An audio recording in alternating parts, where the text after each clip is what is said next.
So does physical database design matter? It's a great question. It's even an interesting question to discuss what I mean by physical database design. But let me start with just what I hear a lot of. I get a lot of feedback from folks where they say, I don't think I need to worry about that in SQL Server because SQL Server does that for me. The database just deals with X or Y or Z, meaning they created a primary key, SQL Server created an index, and then they have this misleading feeling that SQL Server creates all their indexes for them and that they don't have to think about anything. And unfortunately, that's not the case. Another thing I hear a lot is, let's just get it done. We'll deal with performance later. One of my favorite statements that people say.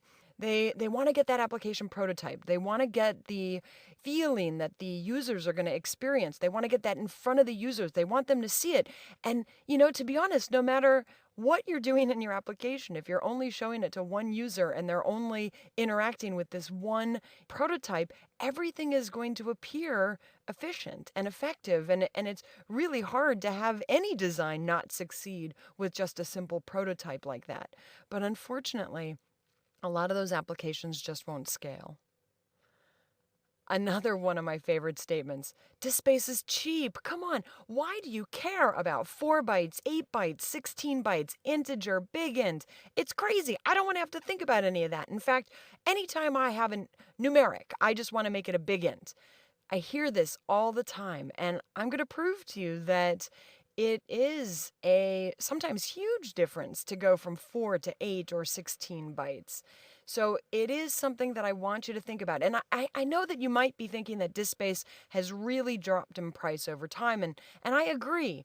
But if you're starting to talk about millions of rows or tens of millions of rows, or for some of you, billions of rows, you'd be surprised at how much just even a couple of data type changes can actually impact your application from both a disk space, memory, performance perspective. So I really don't want you to think in terms of just one little row or one little column. What we're trying to think about here is scale.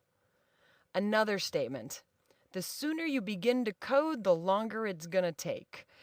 This is something that I think is really important because if any of you have ever had to go back and change a schema, you'll know that if you change the schema, then you have to change the stored procedures, the functions, possibly the assemblies, the client application. There are so many other things that you might have to fix that, unfortunately, if you've got a bunch of code, it's going to take you even longer now to rewrite that code.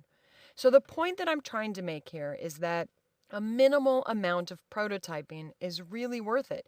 It helps you to build a more scalable, more effective application that will have a longer life cycle. It will help you find out early in your development process that there are certain feature requirements that you're not meeting, that certain features, when they're combined, maybe have a limitation that you didn't know about, and you'll be able to prevent some of the things that later on would ultimately become a performance problem.